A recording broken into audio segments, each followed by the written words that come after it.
I feel like the primary role of the PTA is to provide an additional set of lenses through which the school can see and get feedback that would enable the school to position itself in terms of the service it's delivering, position itself better, evolve, because I feel like Greensprings School is one of the most agile schools that I've found, very responsive to the PTA, and so they take a lot of feedback from the lenses of the parents, from the lenses of the teachers, to improve on the quality of the service.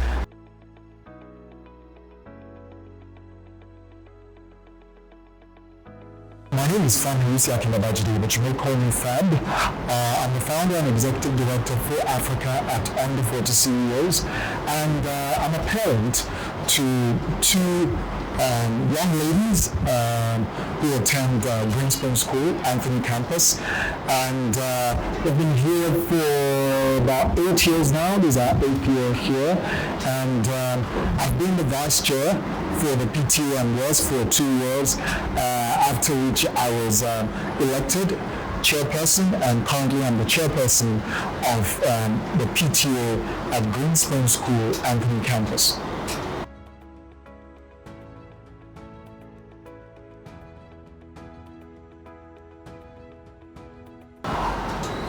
The role of the PTA in school, I feel like the primary role of the PTA is to provide an additional set of lenses through which the school can see and get feedback that would enable the school to position itself in terms of the service it's delivering, position itself better, evolve, because I feel like Greensprings School is one of the most agile schools that I've found, very responsive to the PTA, and so they take a lot of feedback from the lenses of the parents, from the lenses of the teachers, to improve on the quality of the service that they're delivering. So that's the basic function, but of course we need a lot of the parents. Every single parent is a member of the PTA.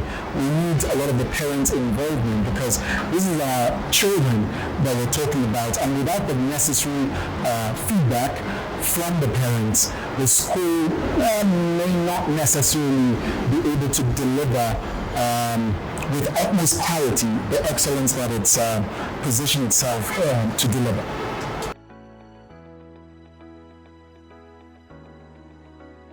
But I would say that I am 80% democratic, in that I like to carry my team along, in the process of making decisions, so that when we arrive at those decisions and we get to executing, you know why.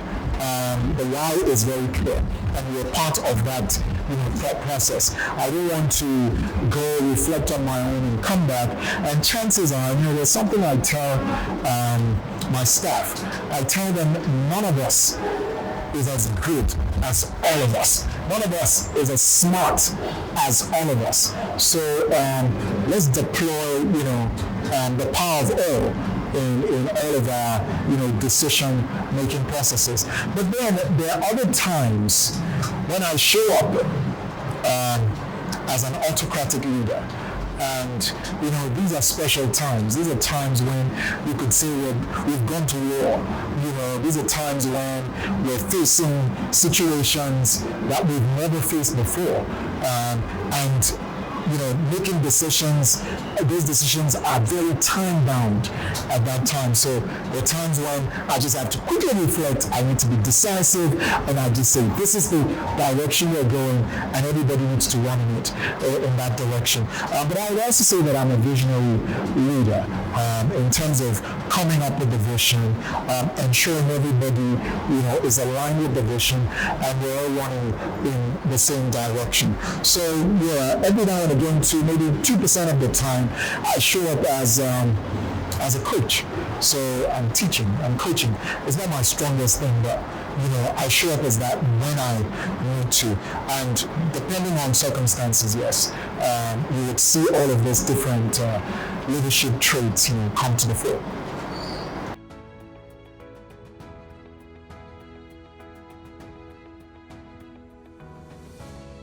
So anyone who knows Greensprings School who know that child-centeredness is at the center of, the experience for these children. And by child-centeredness, it means, the focus is on the needs of the child. And they're very intentional about that. What is this child, naturally gravitating towards? How can we build on that? How can we emphasize that? And, for my kids, both of them, I know we're still unearthing, certain character traits about my kids, but these are kids who are happy to. My girls were happy to be in the background. Just don't show up. Show up. When you're just required to. But they've gotten them to the point where they're showing up as leaders, and these are traits that we didn't know existed. So these girls are volunteering for stuff. I mean, my first was a prefect, the second is also a prefect, and to think that they came home and said, you know what, I want to be XYZ perfect because I think that I can make a difference in X.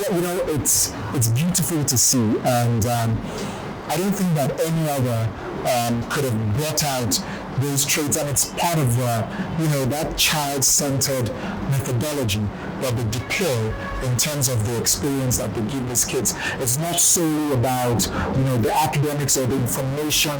Let's just stuff you with as much information as we can, or knowledge that we can, but it's about making sure that it's knowledge that can be actioned, information that can be activated, taken into real life for each and every one of these kids. And I think that's fantastic.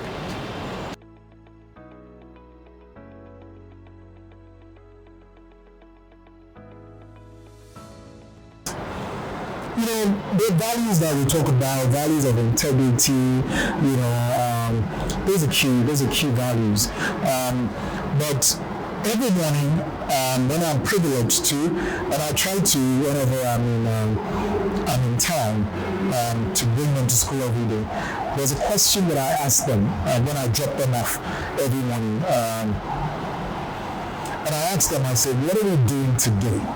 And their response to me is sort of our mantra now, is the right thing at the right time, right? And I feel like if every child knows the right thing to do and does it, and doesn't just do it but does it at the right time, I think we've already set them up for success. So I ask them that, what are you doing today, the right thing at the right time, and who are you going to make proud? And that's the next question I ask them. And they say to me, myself, because we've had a conversation. I say, you need to be proud of yourself first. Forget about making everybody else proud. You need to be proud of yourself first. So they say, myself, my family, the nation of Nigeria, and God. And if you're doing the right thing at the right time with the intention to make yourself proud, and then your family, God, the nation of Nigeria, chances are that will continue to deliver at a certain level that most won't. So values of excellence, values of resilience is something that I think that is missing in a certain generation. I won't mention them here. In a certain generation, that resilience and that discipline, to follow things through is missing. And that is one thing I think, these are some other qualities that I want my children, and of course all the other children, to imbibe.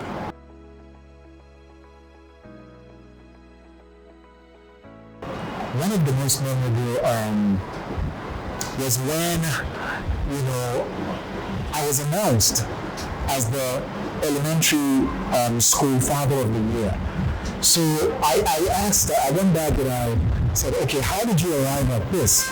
And I found out that the children themselves were a huge part of it. They actually voted, for me as Father of the Year. And, even though I have a few awards, if you walked into my office today, you would find that plaque like permanently positioned, because it's one of those ones that I totally, pride myself, I'm proud of, getting. And it's because, these children who are watching you, they're innocent, but they just feel like if I were to choose someone to be our father, in this season of our lives, like a school father, so to speak, we will pick this gentleman. And it was emotional for me. It was a moment where I felt, I must be getting something right? And so that's one moment I will never, forget.